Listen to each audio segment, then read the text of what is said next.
어, 어느 날 개미 한 마리가 길을 지나가다가 무심코 지나는 코끼리의 발에 밟혀 죽었습니다.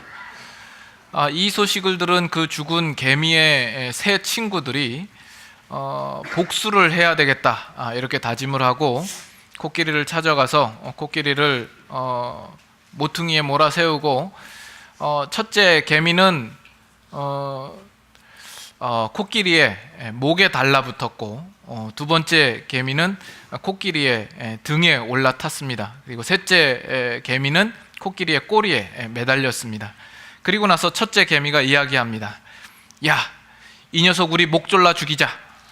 그랬더니 둘째 개미가 아니야, 우리가 이 녀석을 밟아 죽이자. 그러니까 코끼리 꼬리에 매달려 있는 개미가 이야기합니다. 일단 우리가 끌고 가자.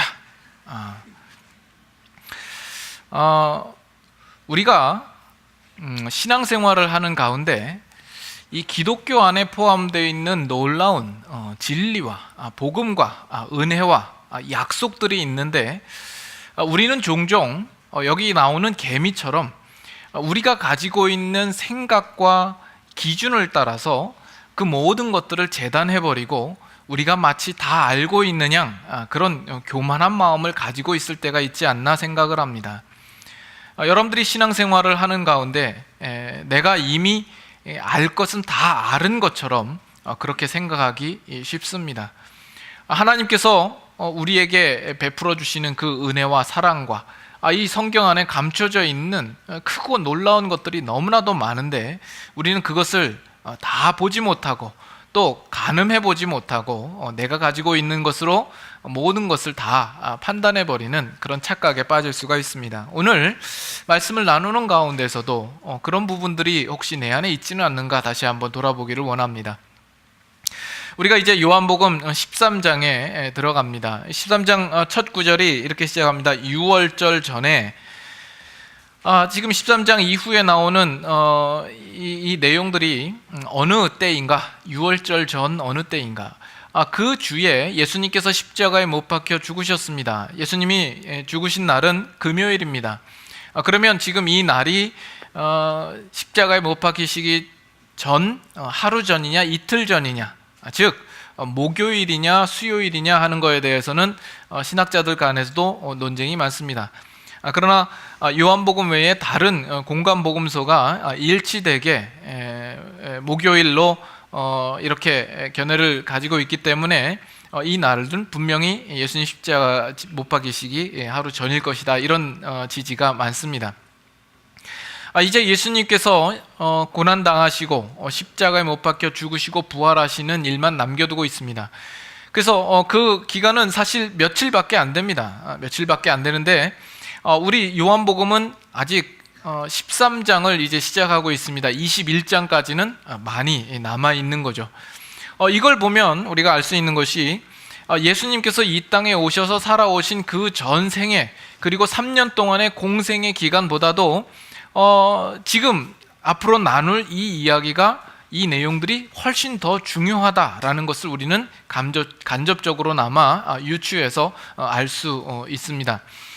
지금 13장부터 16절까지는 예수님께서 그 마지막 십자가에 못 박혀 돌아가시기 전에 제자들을 대하시고 그 제자들에게 권면하시는 내용이 나오고, 17장에 가면 예수님께서 기도를 올리시는 내용이 나오고, 그 이후에 예수님이 겟세마네 동산에서 잡히시고 또 십자가에 못 박히시고 부활하시는 그런 내용들이 이어지게 됩니다. 1장부터 요한복음 1장부터 12장까지를 가리켜서 표적의 책이라 이렇게 이야기하기도 한다고 합니다. The Book of Sign. 그래서 예수님께서 그 공생의 기간 동안에 유대인들을 대상으로 하여서 그 사역을 가지시죠. 예수님께서 여러 가지 많은 표적을 보이십니다. 그 표적이라고 하는 것은 단순한 기적이 아니라 거기에 어떤 의미와 메시지를 품고 있는 것이고, 또 그 이후에도 예수님께서 여러 말씀으로 풀어서 설명을 하시기도 하셨죠. 또 유대교 절기에 대하여서도 예수님께서 어떤 선포의 말씀을 하심으로써 예수님 자신이 유대교 절기의 성취자로 오신 사실들을 그들에게 분명히 알리시고 말씀하십니다. 그런데 이제 13장부터 21장까지는 소위 말해서 영광의 책이다, The Book of Glory, 이렇게 이야기를 해서 12장까지 보면 내 때가 아직 이르지 아니하였다라는 표현들이 많이 나오다가 이제는 그 때가 이른 것이죠. 예수님께서 하나님께 영광을 올리시고 자신도 영광을 얻으실 때가 이제 되신 것입니다. 그래서 예수님께서 이제 그 청중도 유대인들에게서 이제 그 예수님 자신을 진실로 믿고 있는 제자들에게로 옮기고 예수님의 개인적인 사역에서 영광의 때에 대하여서 더 집중하여서 우리에게 가르치고 있는 말씀들이 나오게 됩니다. 그래서 오늘 우리가 살펴보고자 하는 것은 이제 13장에 대한 내용인데, 13장 초반에는 여러분들이 잘 알다시피 우리가 읽은 9절 다음에는 예수님께서 제자들의 발을 씻기는 장면이 나옵니다. 그러나 그 구체적인 내용에 들어가기 전에 오늘은 요한복음 13장 1절에 우리가 좀 집중해서 살펴봄으로써 우리의 신앙에 가질 수 있는 가장 취약점과 또 앞으로 여러분들이 신앙생활을 하는 데 있어서 가장 신경 써야 할 부분들을 함께 먼저 생각을 해보기를 원하는 겁니다. 그래서 1절을 보시면 유월절 전에 예수께서 자기가 세상을 떠나 아버지께로 돌아가실 때가 이른 줄 아시고, 이제 그 작정하신 때가 이르신 것을 예수님께서 아시는 거죠. 그리고 다음에 나오는 말씀을 한번 주목해서 보십시오. 세상에 있는 자기 사람들을 사랑하시되 끝까지 사랑하시니라. 세상에 있는 자기 사람들을 사랑하시되 끝까지 사랑하시니라. 여기 세상에 있는 자기 사람들은 누구를 가리켜서 이야기를 합니까? 1차적으로는 예수님의 제자들을 가리켜서 이야기를 하시는 것이죠. 그들을 사랑하시되 끝까지 사랑하십니다. 이게 어떤 의미입니까? 여기에는 이런 상황과 내용들이 포함되어 있다고 보아집니다. 13장 21절 한번 보시죠. 13장 21절 같이 한번 읽겠습니다. 예수께서 이 말씀을 하시고 심령이 괴로워 증언하여 이르시되 내가 진실로 진실로 너희에게 이르노니 너희 중 하나가 나를 팔리라 하시니, 지금 예수님께서 그 제자들 중에서 이제 곧 자기 자신을 팔 자가 있다라는 사실을 예수님은 알고 계셨습니다. 가룟 유다가 자신을 배신할 것에 대하여서 예수님은 미리부터, 지금 13장 시작하는 그 시간부터 오히려 그 전부터 예수님은 알고 계셨던 거죠. 또 베드로가 예수님을 3번 부인하실 것도 예수님이 알고 계셨습니다. 37절 보시면 베드로가 이르되 주여 내가 지금은 어찌하여 따라갈 수 없나이까 주를 위하여 내 목숨을 버리겠나이다. 38절 같이 한번 읽습니다. 예수께서 대답하시되 내가 나를 위하여 내 목숨을 버리겠느냐?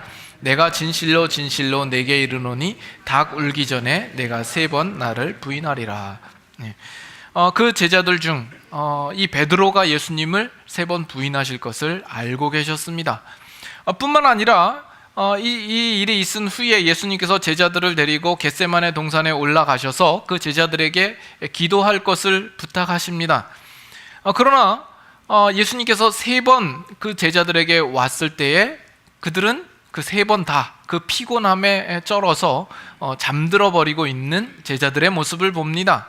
예수님이 무엇을 하시려는지, 앞으로 예수님에게 닥칠 일들이 무엇인지 전혀 알지 못하는 상태에서 한심스럽게 잠만 자고 있는 그런 제자들의 모습을 예수님은 알고 계셨을 것입니다. 그런데 오늘 본문은 세상에 자기 사람들을 사랑하시되 끝까지 사랑하셨다라는 것이죠. 그럼에도 불구하고 그 제자들 중에 자신을 파는 자와 자신을 배신할 자와 한심스럽게 아무것도 알지 못하는 무지 속에 있는 어리석은 제자들의 임에도 불구하고 예수님께서 끝까지 그를 사랑하셨다라는 거죠. 이것은 오늘 우리들에게도 모두 해당되는 은혜로운 약속이 아닌가 싶습니다. 세상에 있는 자기 사람들, 그것은 제자들만이 아니라 오늘날 예수 그리스도를 믿는 우리 신자들, 하나님의 부르심을 입은 우리 모든 자들에게도 해당되는 모습들이 아닙니까? 우리를 사랑하실 때 끝까지 사랑하시는 것이죠. 어떤 면에서 우리도 유다 같은 자들이고 베드로 같은 모습이고, 예수님께서 우리를 향하여 가지시는 목적이 무엇인지 우리는 알지 못하는 어리석고 한심스러운 그런 모습일지라도 우리를 사랑하시되 끝까지 사랑하신다라고 하시는 겁니다. 이것은 우리에게 정말 너무나도 큰 위로의 말씀이 아닌가 싶습니다. 예수님께서 우리를 이토록 사랑하신다라는 겁니다. 우리 기독교에 있어서 많이 강조하는 것이 사랑이죠. 그래서 기독교의 별명이 기독교는 사랑의 종교라 이렇게도 말하기도 합니다. 여러분들은 그 사랑을 어떻게 알고 있습니까? 하나님께서 여러분들을 사랑하심을 믿으십니까? 안 믿으십니까? 이도저도 아니면 뭡니까? 전혀 안 듣고 계신 거죠. 하나님이 여러분들을 사랑하심을 믿습니까? 하나님께서 여러분들을 나를 사랑하신다고 했을 때 여러분들은 그 속에서 어떤 의미를 생각하십니까? 어느 정도를 사랑하신다라고 생각하십니까? 우리가 이 기독교 믿음 생활하면서 신앙생활을 하면서 사랑에 대하여서 상당히 강조하는 것에 비하여서 이 하나님의 사랑에 대하여서 우리는 많은 부분 알지 못하고 이해하지 못하고 정리하지 못하는 느낌을 많이 받습니다. 우리 믿는 신자들이라도 하나님의 사랑 그러면 상당히 막연하게만 알고 있습니다. 하나님의 사랑 그러면 그 하나님의 사랑은 너무나도 크고 넓을 것이라 생각을 하고 내가 생각할 수 있는 범위 내에서 최대한 넓혀 놓습니다. 그리고 나서 우리는 신앙생활을 할 때 내가 하고 싶은 대로 삽니다.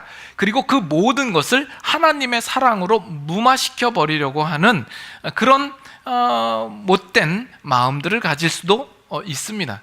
아니면 내가 바라는 또 욕심내는 그 일들에 대하여서 하나님의 사랑으로 그 모든 것들을 채워주기를 기대하는 마음이 있죠. 그러나 그것이 채워지지 않을 때에는 과연 하나님이 나를 사랑하시는가? 우리는 하나님께 되묻기도 하죠. 믿지 않는 사람들도 이 하나님의 사랑에 대하여서 자신들이 가지고 있는 자신들의 기준을 따라서 생각을 합니다. 그리고 성경에 나와 있는 여러 가지 그 이스라엘 백성들이 전쟁을 치르고 또 하나님의 명령을 보면서 하나님이 그렇게 전쟁을 치르게 하시는 이런 하나님은 사랑의 하나님이 아니다라고 그들은 판단하고 규정을 합니다.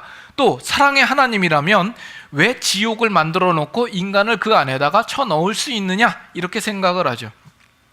그리고 예수 믿는 우리들을 향하여서도 너희는 왜 그 사랑을 실천하지 않느냐 이렇게 비판을 하기도 합니다.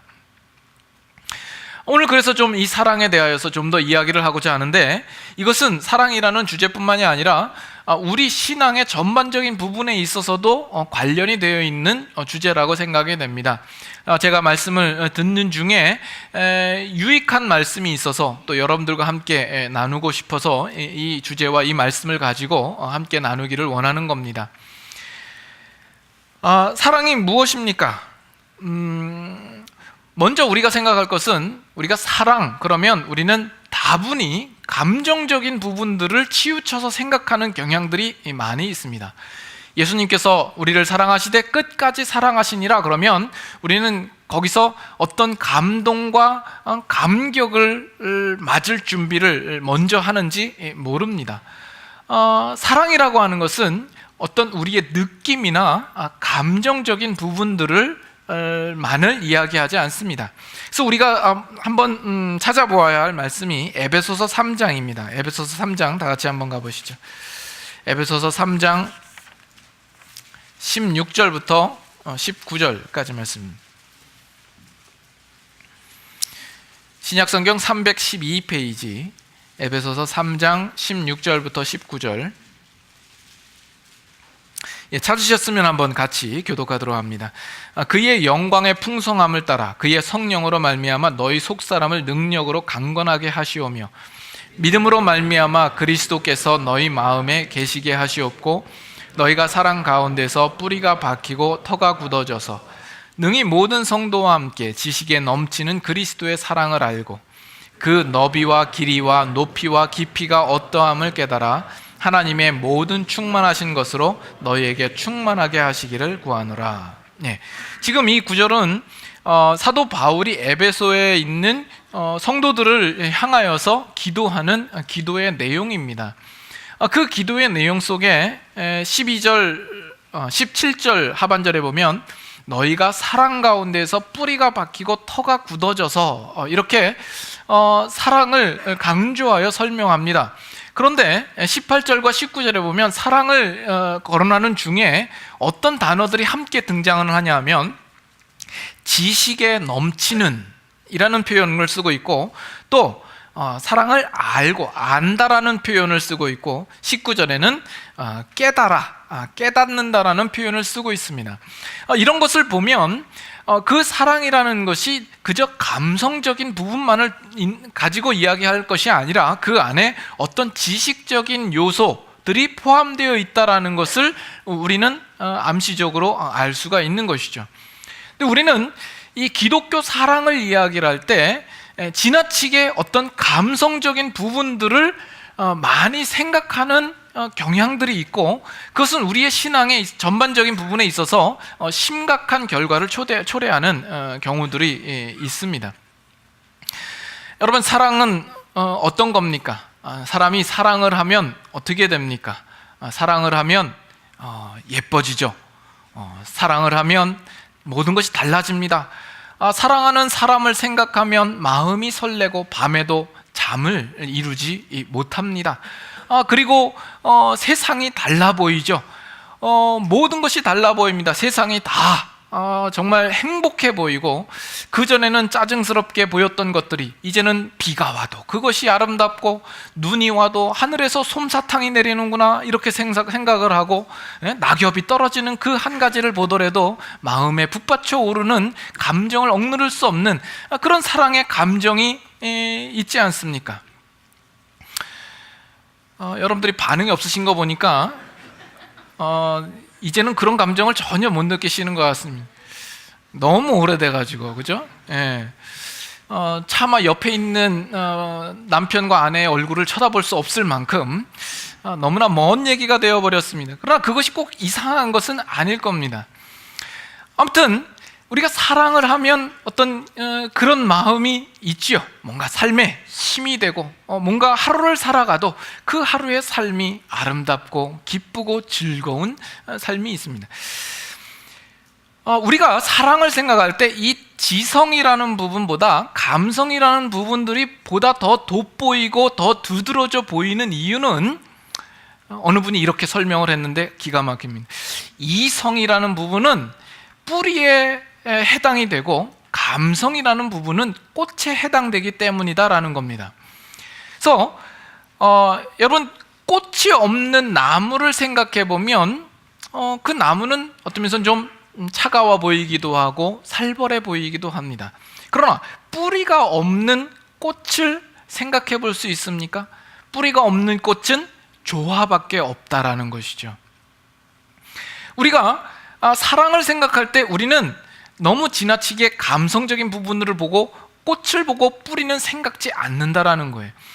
여러분들의 신앙을 놓고 한번 생각을 해보세요. 여러분들 신앙생활을 스스로가 한번 점검해 볼 때 내가 신앙생활을 지금 잘하고 있구나 또는 못하고 있구나 라는 것을 평가할 때 그 평가 기준을 뭐를 놓고 생각을 하십니까? 대부분은 내가 가지는 느낌이죠. 느낌입니다.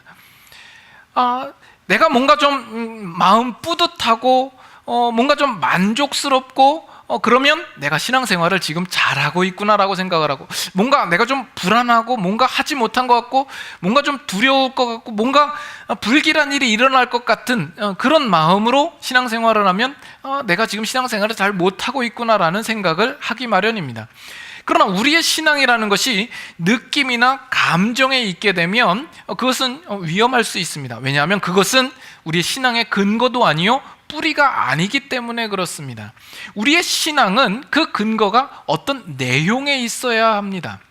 그래서 우리 기독교의 신앙의 본질은 그것이 무엇이냐에 그 초점이 있지, 그것이 그 무엇을 내가 받고 내가 소유해서 그 다음에 얼마나 기쁨과 얼마나 열정적인가 하는 부분은 그 다음 문제입니다. 그 부수적인 문제입니다. 그래서 여러분들이 신앙생활을 할 때 가장 기억해야 할 것은 이것입니다. 하나님이 우리를 사랑하신다, 예수님이 나를 사랑하신다, 또는 내가 주님을 사랑한다 라고 했을 때 그 안에는 어떤 음미할 만한 것이 항상 있다라는 사실입니다. 그저 단순히 희열과 기쁨만이 아니라 거기에는 음미할 만한 것이 있어요. 씹으면 씹을수록 맛이 나듯이 우리가 생각하면 생각할수록 우리 마음의 기쁨과 희열이 돋게 하는 어떤 내용이 그 안에 포함되어 있다는 겁니다. 그저 감성적인 것만이 아니라 우리가 꺼내어서 다시 한번 보게 되면 거기서 즐거움을 얻게 되고 또 다시 꺼내고 들추어 보면 거기서 우리가 가지는 어떤 기쁨을 일으킬 만한 어떤 것이 그 안에 있다는 것이에요. 2002년도에 우리 한국에서 월드컵이 있었죠.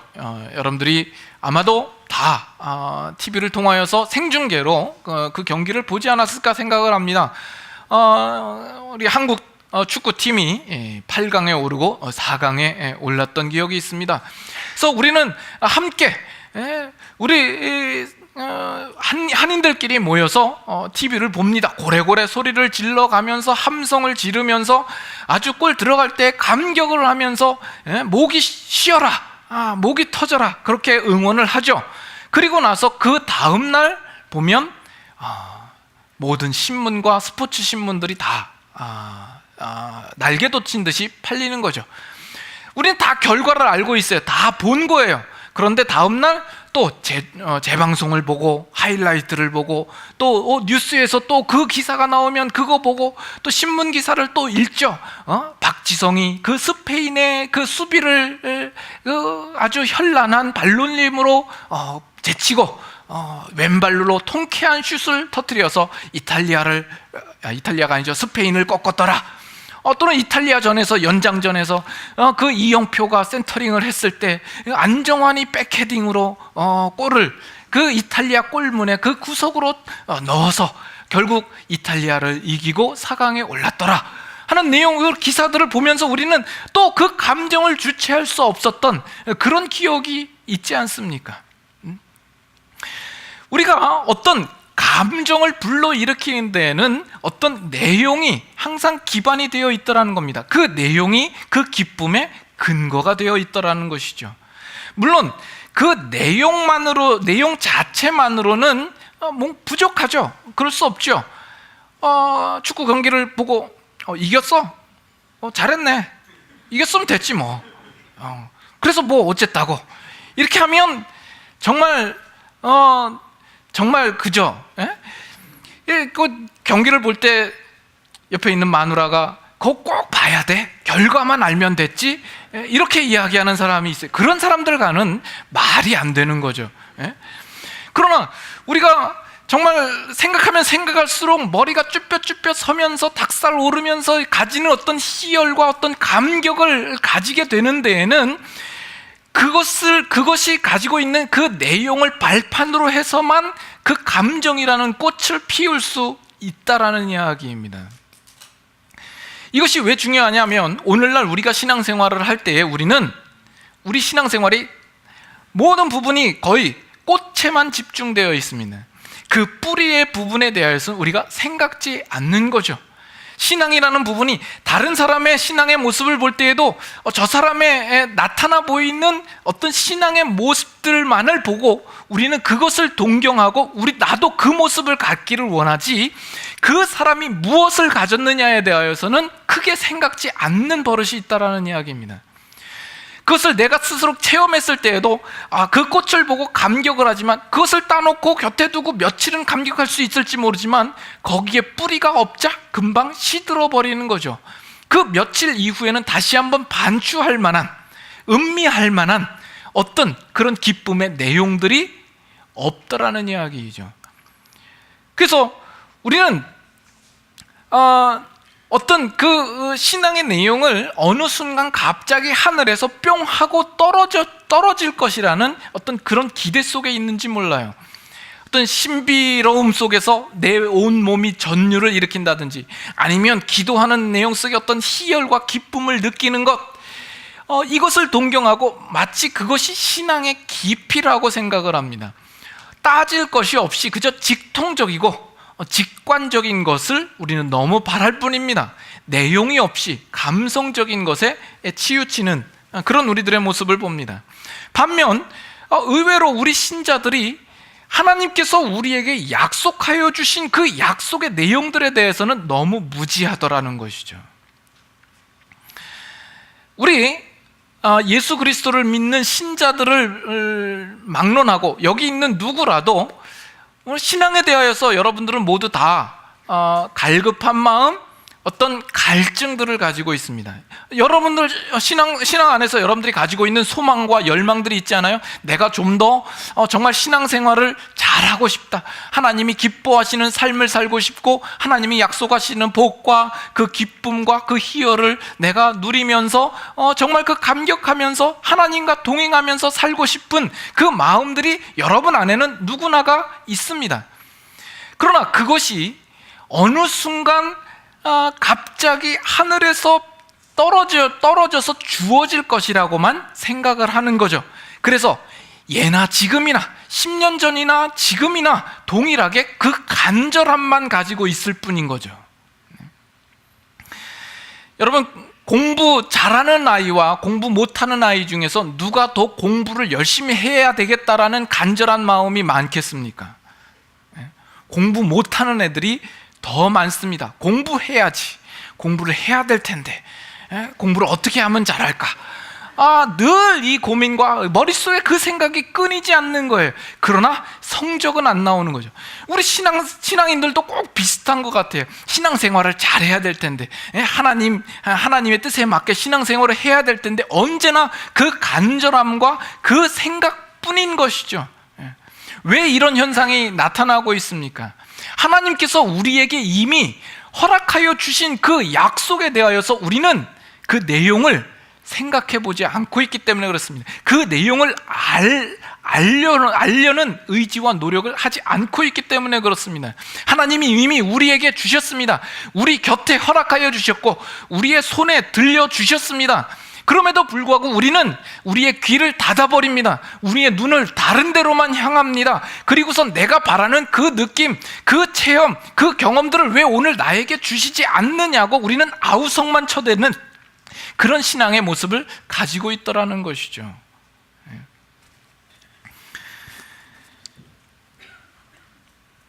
그래서 이렇게 성도들을 만나서 이야기를 해보고 정말 하나님의 은혜와 그 놀라운 사랑과 약속에 대하여서 한번 이야기해보자 그러면 늘 꺼내는 이야기들이 10중 8구, 내가 중학교 2학년 때 수영회를 참석했는데 거기서 흘린 눈물, 거기서 가졌던 어떤 전율, 이거밖에 꺼내놓을 것이 없는 그런 신앙의 형태가 되어버렸다라는 것입니다.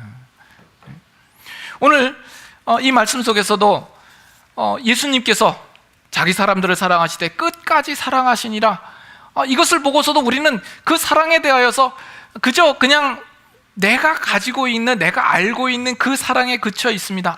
하나님이 날 사랑하는, 예수님이 날 사랑하시는구나, 좋다, 이 정도로만 여러분들이 알고 넘어가셔서는 안 될 것이다라는 겁니다. 하나님이 우리를 사랑하신다고 했을 때에는 그것은 말로만이 아니라 우리가 생각하는 것보다 훨씬 구체적으로 풍성하게 우리에게 어떤 사건으로서, 내용으로서, 약속으로서 우리에게 보여주시고 있는 겁니다. 하나님이 이스라엘 백성들에게 찾아가셔서 그들이 종살이하고 있는 애굽에서 그 권능의 팔을 뻗으셔서 그들을 인도하시기도 하시고, 그들이 홍해로 가로막혀 있을 때도 그 홍해를 갈라서 마른 땅을 걷게도 하시고, 그 여리고 성에 있어서 그 함성으로 여리고 성을 무너뜨리게도 하시고, 그 이방 여러 민족들을 두려움에 떨게도 하시고, 하나님께서 그 모든 전쟁에서 함께 싸우셔서 이기시기도 하시고, 또 우리의 예수님께서 찾아오셔서 그 병자들을 고치시기도 하시고, 죽은 자를 일으키시기도 하시고, 심지어 하나님께서 자기 아들 예수 그리스도를 우리에게 보내주시사 그를 십자가에 못 박아 다시는 그 일들을 통하여서도 우리에게 그 하나님의 사랑이 무엇인가를 말씀해주고 있다라는 겁니다. 그 하나님의 사랑은 무궁무진합니다. 아브라함을 불러서 그와 약속하시는 것, 다윗을 불러서 그와 약속하시기도 하시고, 오늘 예수 그리스도를 믿는 신자된 우리들에게 너무나도 수없이 많은 말씀들로 우리에게 약속하시며 성경을 통해서 우리에게 말씀하시고 있는 겁니다. 그런데 우리는 그것을 따질 마음을 가지지 않는 것이죠. 그리고서 우리는 당장 내가 오늘 현실에서 내가 지금 필요하고 내가 얻고자 하는 그것들에 대하여서 왜 하나님께서 반응하시지 않고 왜 나에게 주시지 않느냐에 대하여서만 하나님 앞에 불만과 원망을 토로하고 있는 모습일 때가 많은 겁니다. 꼭 뭐와 같으냐 하면 우리 어린아이들이 내가 지금 당장 사고 싶은 그 무언가를 부모님이 사주지 않을 때 부모에게 땡깡 부리는 것과 같습니다. 그 부모가 그 아이를 낳아주고 길러주고 입혀주고 먹을 것 사주고 보살피고 했는데도 불구하고 오늘 당장 내가 필요한 것, 맥도날드에서 1불짜리 그 장난감 사주지 않는 것, 이거 안 들어주면 지금까지 해준 거 다 무효다 라는 식으로 그 부모님의 사랑을 하찮게 여기는 것 마냥 우리도 신앙생활 속에서 하나님을 그렇게 여기고 있지 않느냐라는 겁니다. 하나님의 사랑이라고 이야기를 할 때 우리는 내가 지금 욕심내고 내가 바라는 것들을 위하여서 하나님이 져주고 하나님이 나에게 굴복해서 내가 원하는 것을 들어줘야만 그것이 하나님의 사랑이라고 생각하는 거죠. 우리는 이마만큼 하나님의 사랑의 그 넓이와 그 높이와 그 풍성함에 대하여서 제대로 이해하지 못하고 정리하지 못하고 동떨어져 있는 우리들의 모습을 보게 됩니다. 그래서 3장 19절 우리가 아까 읽었습니다만 다시 한번 읽어볼까요? 19절 다 같이 한번 읽습니다.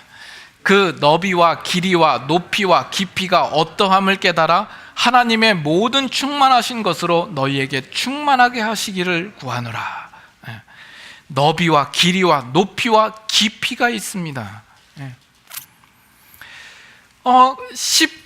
우리가 또 한 가지 알아야 될 것은 18절에 다시 한번 보시면 지식에 넘치는 그리스도의 사랑을 이야기합니다. 지식에 넘치는 그리스도의 사랑입니다. 여기에는 우리가 지식적인 요소가 있지만 우리가 가질 수 있는 지성적인 수준을 넘어서는 그 무언가가 있다라는 것이죠. 이것이 지식에 넘친다고 하니까 지식을 배제하거나 지식 없이도 가능한 것이라고 생각하셔서는 안 될 것입니다.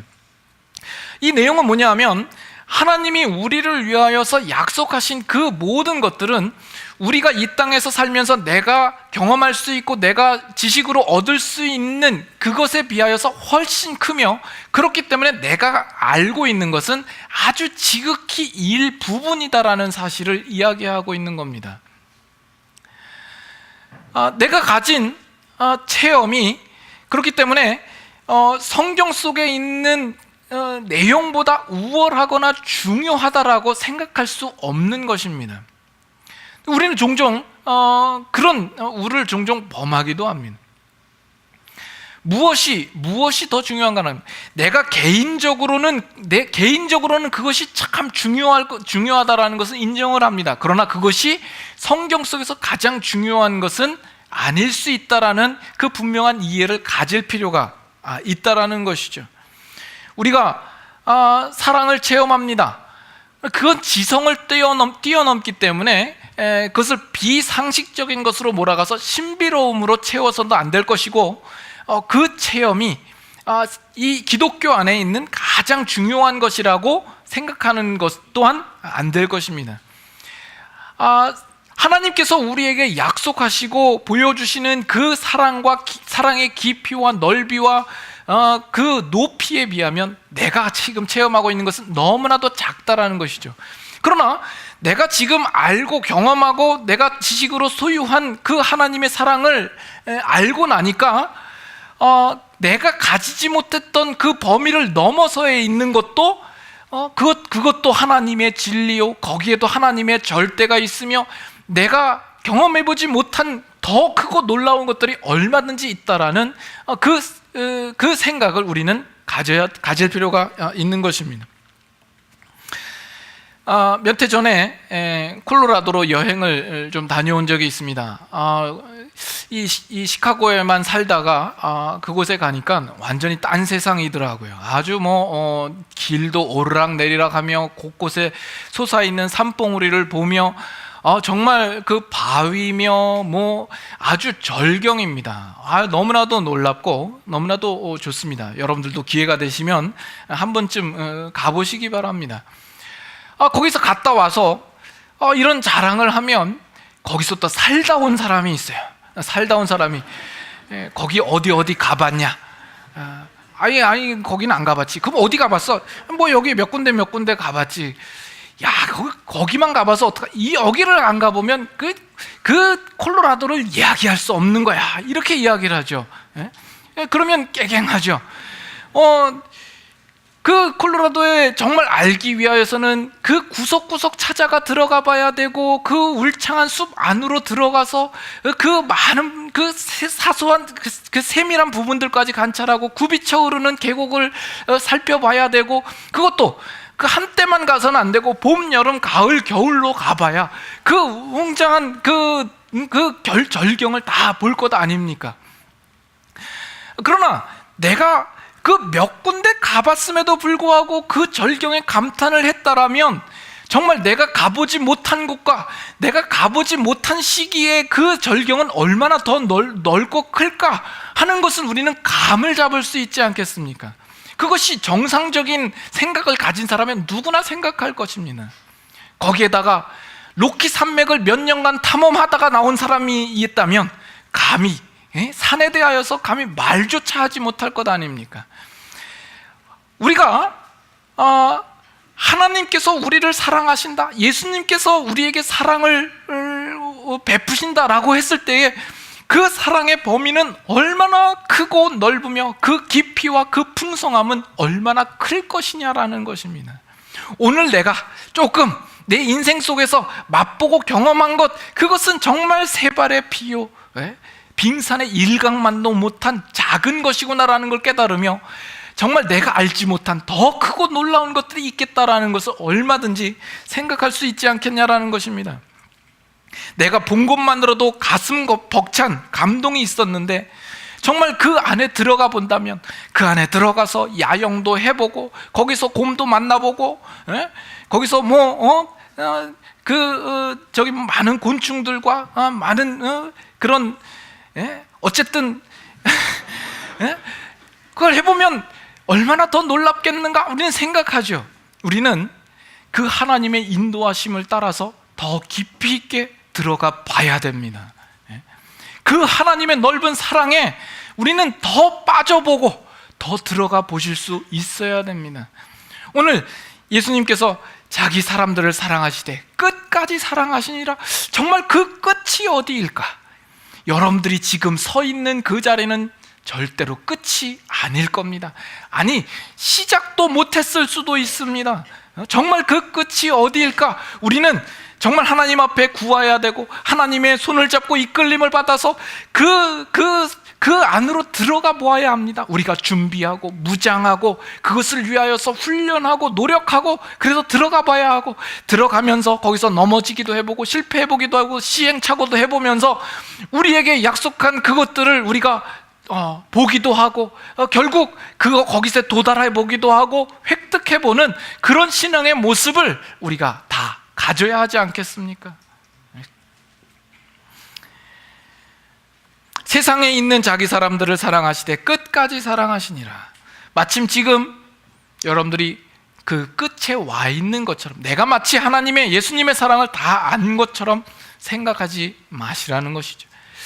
예수님을 믿고 신앙생활을 해봐도 아이 뭐 거기서 거기네, 뭐 신앙생활을 봐도 뭐 그렇게 크게 유익될 것은 없고 그저 그냥 믿다가 천국만 가면 되지 라고 생각하는 사람이 있습니까? 그 사람은 산에 오르기도 전에 그저 인포메이션 데스크에 들러가지고 거기 엽서에 나와 있는 사진 몇 장 보면서 볼 것 다 봤다 이렇게 생각하는 사람과 같을 것입니다.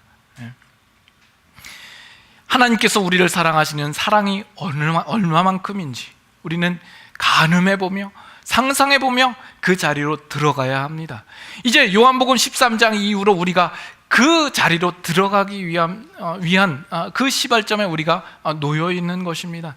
하나님께서 예수 그리스도를 우리에게 보내주셔서 그 그리스도를 통하여서 우리에게 약속하고 우리에게 허락된 것이 무엇인가, 우리가 그것을 이제 구체적으로 알아보고 거기서 우리의 희열과 기쁨을 언제라도 들춰볼 수 있을 만한 참된 내용과 진리를 우리가 깨닫기를 원하는 것입니다. 그 소망과 기대 속에 우리가 함께 말씀을 봐야 될 것입니다. 기독교 복음 안에 우리에게 이미 허락된 놀라운 하나님의 사랑, 끝없는 예수님의 사랑을 우리가 오늘부터라도 부지런히 찾고 발견하고 풍성히 맛볼 수 있는 여러분들의 신앙의 삶이 되실 수 있기를 바랍니다. 함께 같이 찬양하겠습니다.